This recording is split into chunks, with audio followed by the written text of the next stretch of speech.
এই বট গাছ এবং এই পুকুরের কাছে আপনি যা চাইবেন তাই পাবেন।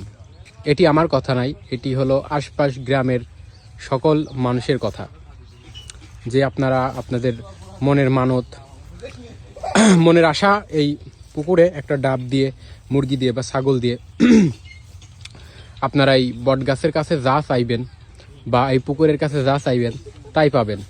এটা কিন্তু আমার মুখের কথা নাই, যে আশপাশ যে গ্রামবাসী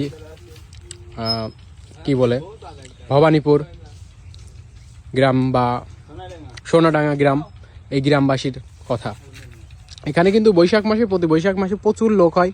এখানে ছাগল, গরু, মহিষ পর্যন্ত এখানে মানত করা হয়। মুরগি তো অহরহর, আর ডাব তো প্রচুর পরিমাণে এই পুকুরে বৈশাখ মাসে মানে এত পরিমাণে ডাব ফেলানো হয় যে এই পুকুরের পানি আর দেখা যায় না, শুধু ডাব আর ডাবই দেখা যায়। ডাবের উপরে কিন্তু হেঁটেও পার হওয়া যায়, এত পরিমাণে ডাব ফেলা হয়। আপনারা ইতিহাস ঘাটলে দেখতে পারবেন। এখানে সোনাডাঙ্গার মানুষের কাছে শুনলে আপনারা যে কেউ ছোট থেকে বুড়া থেকে হুড়া পর্যন্ত আপনি জিজ্ঞেস করলেও আপনাকে এই কাহিনী বলে দিবে। দেখুন বিশিষ্ট বটগাছ, মানে কত শাখা পোশাখা বিশিষ্ট এই বটগাছের পুকুরটা কিন্তু প্রচুর বড় পুকুর, কিন্তু গোবিন্দ পুকুর নামে পরিচিত। কুষ্টিয়া জেলার মানুষকে কিন্তু সবাই চিনে এই পুকুরটাকে। তো আপনারা একদিন আসতে পারেন। এটা কিন্তু আর এই পুকুরে কি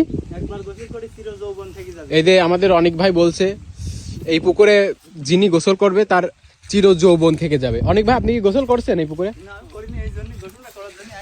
তো কি থাকবে একটু বলেন, ক্যামেরার সামনে একটু বলেন ভাই। চির যৌবন, চিরকুমার থেকে যাবেন আপনি এই পুকুরে গোসল করলে, তাই তো? আচ্ছা আচ্ছা, এই আশায় আসছি ভাই। ঠিক আছে। এই ভাইটা আবার পলাচ্ছে কেন ক্যামেরার সামনে থেকে ভাই?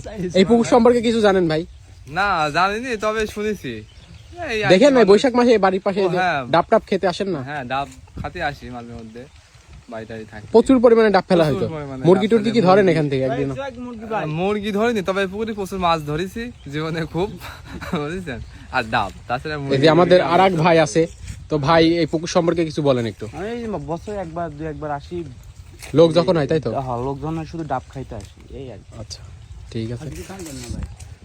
এই যে আরজু মাহমুদ, আপনারা তার কাছে জিজ্ঞেস করলেই জানতে পারবেন। অনেকে সেলিব্রিটি ভাই, একে তো অনেকেই চিনেন, একে জিজ্ঞেস করলে কিন্তু আপনাকে লোকেশনটা বলে দেবে। এটা তারপর আমি ভিডিওর ভিতরে লোকেশনটা বলে দিই। এটা কুষ্টিয়া সদর উপজেলার, আপনি বালিয়াপাড়া গ্রাম দিয়েও আসতে পারবেন, ভবানপুর দিয়েও আসতে পারবেন, আবার বৃত্তিপাড়া হয়েও আসতে পারবেন।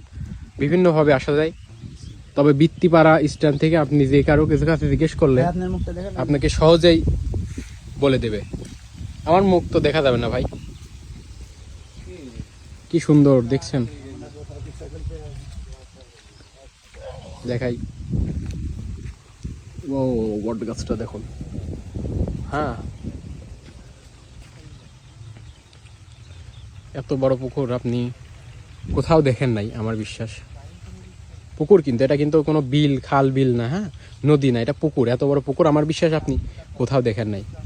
তো শেষে একটা কথাই বলবো, আমাদের চ্যানেলে নতুন হয়ে থাকলে আমাদের চ্যানেলটা ফলো করে দিবেন এবং ভিডিওটা অবশ্যই শেয়ার করে দিবেন। আর এটা আপনি কোন দৃষ্টিতে দেখেন সেটা কিন্তু কমেন্ট করে দেখাবেন, যে এখানে মানত করা ডাব দেওয়া বা মুরগি দেওয়া কোন দৃষ্টিতে দেখেন আপনারা কমেন্ট করে জানাবেন।